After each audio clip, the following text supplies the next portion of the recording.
اگر آپ چاہتے ہو کہ آپ بھی پرسکون زندگی گزارو تو ان باتوں کو لکھ کر رکھ لو، بہت کام آئیں گی۔ نمبر 1، آج کے زمانے میں دولت وہ صابن ہے جو ہر داغ صاف کر دیتا ہے۔ نمبر 2، بھروسہ تو زندگی کا بھی نہیں اور ہم لوگوں پر کر لیتے ہیں۔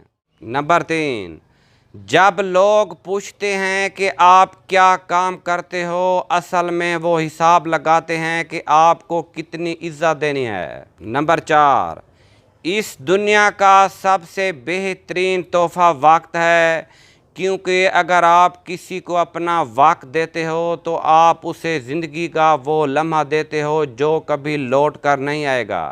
نمبر 5، جو آپ کی برائی کرتے ہیں انہیں کرنے دیں، کیونکہ برائی وہی کرتے ہیں جو برابری نہیں کر سکتے۔ کیونکہ انسان ہر جگہ پیدا ہوتے ہیں لیکن انسانیت کہیں کہیں جنم لیتی ہے۔